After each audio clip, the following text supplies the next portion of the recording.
सकाळी उठलो, जाळं घेतलं, निघालो बारामुंडी पकडायला. श्याम काका आणि आमचे पप्पा जोडीला होते. तलावावरती पोचलो, जाळं सेट केलं, सर्व काय करून झालं आणि झोलायला सुरुवात केली. करता करता तळात तर काय वाटत नव्हतं की मच्छी आहे की नाही, काहीच समजत नव्हतं. खूप वेळ गेला तरी काही सापडेना. तर पप्पा बोलले की आपण श्याम काकाच्यात बघूया काय मिळतं.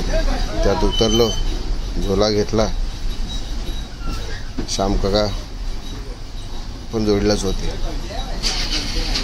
पाहूया आता. झोला जसा पूर्ण होत आला तसं काही जाळ्यात काही समजत नाही, का आहे का नाही काही समजतच नाही. असं वाटलं होतं काहीच नाही आलं. पण एक जोडीला मनोहर काका म्हणून होते, त्यांना काहीतरी त्याच्या जाळ्यामध्ये आहे असं वाटलं. पण तोवर तर काही तसं जाळ्यात काही दिसत पण नव्हतं आणि वाटत पण नव्हतं. तेच फक्त बोलले होते की आहे काहीतरी म्हणून. जाळा जवळजवळ येतो तरी काही समजत नाही.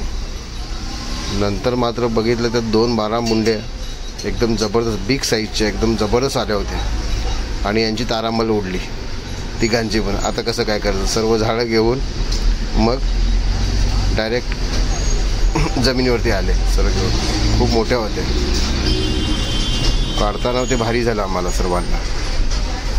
त्यात आमच्या पप्पांची रॉयल एंट्री. परत दुसरा झोला घेतला, पाहूया बरं अजून काय येतं आहे का. श्यामकाका बोलले होते एक बस झाले म्हणून, पण तरी पण विचार केला चला आता एवढे लांब आलो आहे तर सगळं भिजलो आहे तर अजून एकदा आपण ट्राय मारूया. तर त्यासुद्धा काही समजत नव्हतं. सर्व काही एकत्र झालं, जाळं पूर्ण जमिनीवरती आलं तरी त्यात काय समजत नव्हतं. नंतर पाहिलं उचलून बघितलं, अरे परत त्यात 2 आल्या होत्या. परत रोडवरती नेलं. मग काय तुमच्या साहेबांची फुकटची एंट्री, बिग साईज बारामुंडी. त्यात आमची पप्पांची ॲक्शन पहा, एकदम जबरदस्त. अशा एकदम 5-5, 6-6 किलोच्या होत्या सर्व. त्यानंतर मग काय घरी गेल्यावरती आम्हाला तेच काम आहे, शूटिंग करा आणि टाका. घरी गेलो, सर्व काही एकदम पद्धतशीर असं हे केलं. कपड्यावरती सर्व काही धुवून घेतल्या. पाहिल्या तर एकदम 7-8 सर्व होते सगळ्या मोठ्या मोठ्या साईजच्या.